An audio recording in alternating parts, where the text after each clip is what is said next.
Hey, what's up, everybody? This is Magnus Blog, and I'm here with Chris from the Smith Streets Band from Melbourne, Australia. First of all, thanks for giving me this interview. Thanks, Tillman. How are you? Very good. A little bit tired. We just we had our van breakdown day before yesterday, and so we had to catch the train from Dusseldorf to Koblenz to Wiesbaden today. So it's been a long day, but we're here now. We're here at the venue and going to play a show soon, and it's going to be fun. So at least, and how you playing tomorrow? Your last show for the tour. Yeah. How are you going to get there? If you don't, We actually, I don't know if you know the band Apologies I Have None, who are from the UK. So when our van broke down, we started calling everyone that we knew. And Josh, who's the singer from Apologies, was free, and they have a van. And so he drove from Devon in the UK, which I don't know if you know where that is, but it's the other side of London.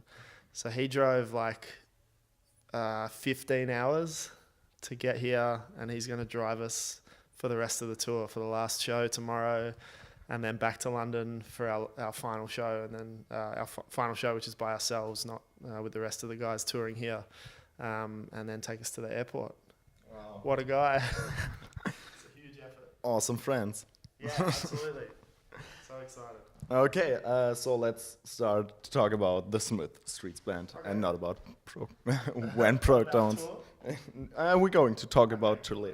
So the Smith Streets Band says on Facebook that you're influenced by every left-wing pinko shit. Even down under, everything is upside down. What means left-wing pinko shit in Australia? This is left wing is it's different in every country, I guess. Left wing is the non-conservative party, okay. I suppose. But I don't like to get too political personally. In Australia right now, we've just voted in a prime minister who is of the Conservative Party, and already in not even a year, he's done some things which are really hard-hitting on the community and on people like, young people under 25s, single parents, the elderly, all these type of people. And, that's the sort of stuff that we're against, I guess. We're not a hugely political band, but, we want to see people treated fairly. And I guess that's what that means. Potentially, yeah. Okay, we don't need to call it political. Let's maybe call it social affairs in some way. Maybe it's better. Yeah, we're a band that is about looking after people, and we want people to be treated fairly, and we want a gay couple to be able to get married, and we want equal rights for people, and I think that's what everyone should want personally, but. That's just the way we feel about it. Okay. To be honest, even as someone who studied political science, I got no clue about Australia. Okay. And if you read about the newspaper, they talk about with people here from Germany about Australia. It's just a vacation place with strange and dangerous animals. So maybe you can tell me, or I'd like to know about how is punk rock or folk punk rock into the society of Australia. You can tell something about it. There's kind of a small scene, or it's kind of big. It's a decent scene. I don't know. I hate the word scene. I like to call it a community, but call it whatever you want. I think it's really healthy for the size of the country. I mean, you have to keep in mind that geographically, Australia is very big, but in terms of the population, it's very small. For example, Perth in Western Australia is the most isolated city in the world. A tour that happens in Australia, a punk rock tour, could be like 10 shows, or it could be 5 shows. Like there's not a lot of cities that you can play, and there's only 7 capital cities. So in terms of when you think about that, I think the scene that we have is really healthy, and there's some really cool small record labels. Poison City Records, which is the label that we're on, is one of them, that does some really cool things and sort of, creates a more tight-knit community of bands. They have bands from all over Australia, and they bring them together for a festival and, do all these types of things. And they're bringing over bands to tour from bigger bands from the States or from the UK or wherever it might be.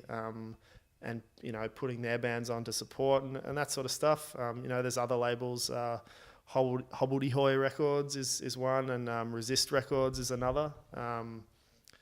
There's a lot of cool bands. I mean, hardcore is really big in Australia, but I think maybe even just in the last year, I think it's sort of starting to shift balance a little bit, where maybe punk rock is starting to come back over hardcore a little bit and gain popularity a bit more, which is cool. And it makes it easier for small bands to play shows and to release records and do what they do. So, it's a fun place to tour, and it's just such a shame that it's so expensive to get there from here, it's crazy expensive, but. Okay, because you said there are so many record labels and you got a kind of, let's call it, a lot of alternative music in Australia. Do you think, or is there something special or typical for Australian alternative music? Like, for example, in the 90s, this New York and West Coast hardcore, or for example, like Deutsch Punk for Germany, what is known subgenre. Is there something like this? That's a tough one. I guess Australiana kind of folk music is something that infuses with punk music to a sense, especially within our music from our band. There's this sort of singer-songwriter artists like Paul Kelly and Crowded House. They're technically a New Zealander band, but we claim them. That's another band that there's sort of singer-songwriters that, I know that's where Will from our band takes a lot of influence. And I feel like it's where other bands and songwriters from our sort of punk community do as well. So there's, I think it's similar to the States in that there's like a fair bit of crossover with, singer-songwriters and folk music, like, for example, Chuck Reagan and Hot Water Music. There's sort of that crossover. But in terms of like a location, like, West Coast hardcore or, Seattle grunge or whatever, I think Australia is too small to have that sort of thing. Like, you can't just have one city or one area having one sort of particular style of music that thrives, because it's just too small of a place. If one band or one group of bands in a city does something, because, Sydney is, well, it's a fair way away, it's the next big city from Melbourne, that's obviously going to influence what the people in Melbourne are doing is going to influence Sydney or vice versa, so it's sort of it's a bit more broad in Australia, I guess. Okay, but you're doing, or the Smith Street Band's doing a lot to get out of Australia. You're touring so much. Yeah. I mean, you toured in. This is your first time actually in Germany, this tour, when I'm right. But you toured through Europe before. No, we were in Germany last year. Yeah. We toured with Apologies I Have None here last year. We actually played in Wiesbaden across the road last year at the Schlachthof. Last September.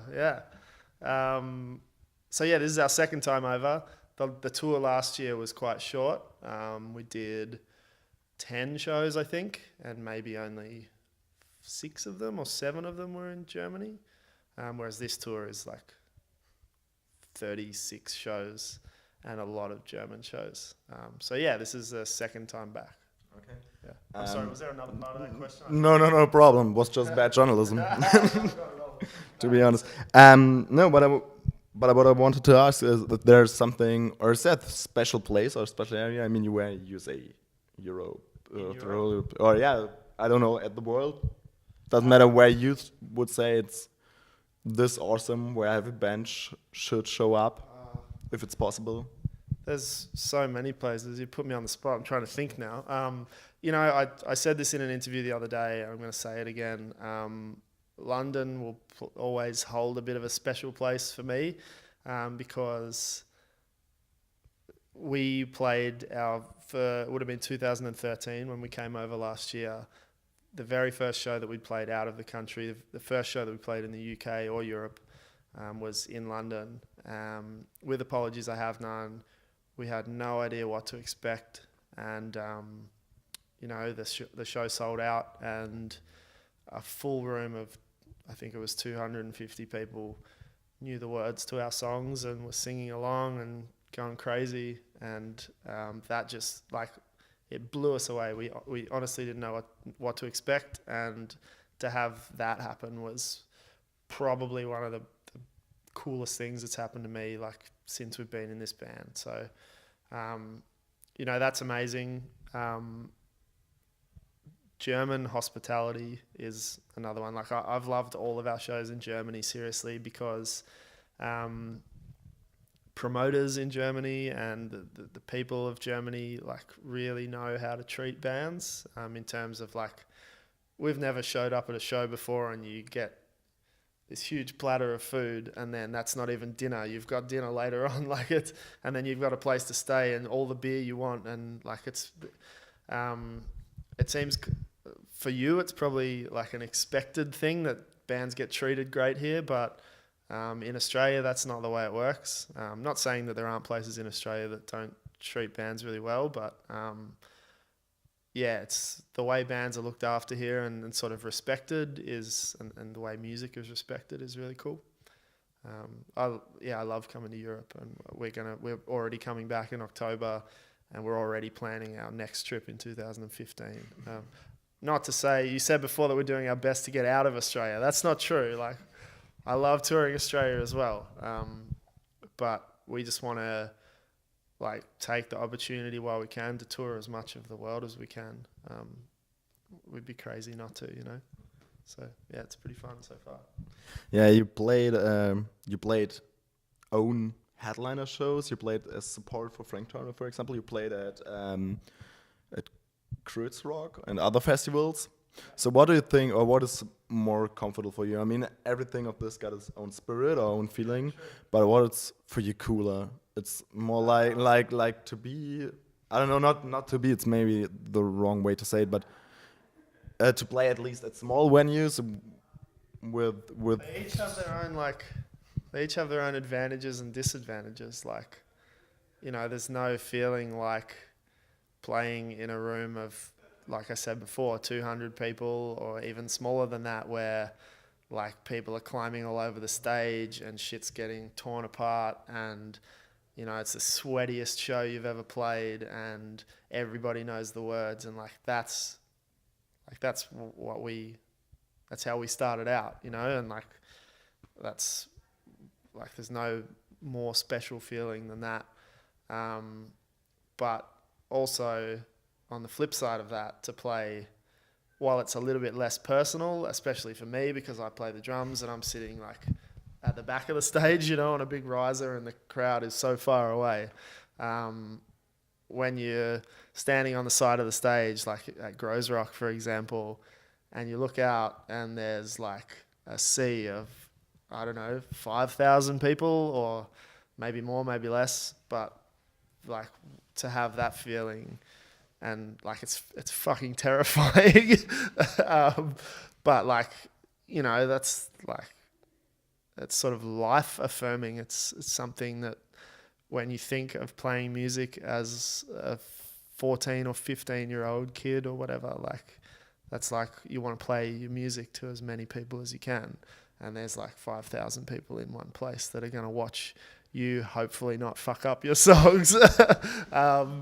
So like each has its great points. They're so different, but and like everything in between. I don't know. Some shows are amazing. Some shows are terrible. We've had some shows on this tour that nobody has shown up to, but you still just do the same thing every night, and like it sort of boils down to like I'm away with 4 of my best friends, and we just like play music, and We love each other. We hate each other sometimes, but like we're so lucky to be able to do it and to be here. So take it as it comes. That's okay. Yeah, because you said you had some shows where nobody showed up, or close to nobody showed up. I know it from other bands, maybe even smaller bands. Even touring through Germany is kind of hard to pay. That's how you get everything. If you're playing, I don't know, 4 months a year just on tour. If it's not too personal to answer it, how you pay everything, how you get your bills and stuff like this. To be perfectly blunt, no, it's not too personal. Our Australian touring pays for our overseas touring at the moment. It's as simple as that. Yeah, we're getting to the point now where Europe is doing better and whatever, but there's no way we would be able to be here if people didn't come to our shows in Australia. Pretty much, simple as that. Yeah, that's all it is. Okay, something also German people should recognize. And well, 2 last question maybe. Sure. First, you're signed at Uncle M for Germany. Yeah. How you know each other? It's just like a business, or you know each other personal? We got onto Mirko from Uncle M through Andy, who runs Poison City Records, which is our label in Australia. And the reason that him and Mirko know each other is through Paper Arms, who is another Australian band who are friends of ours and are on Poison City Records, and also Uncle M.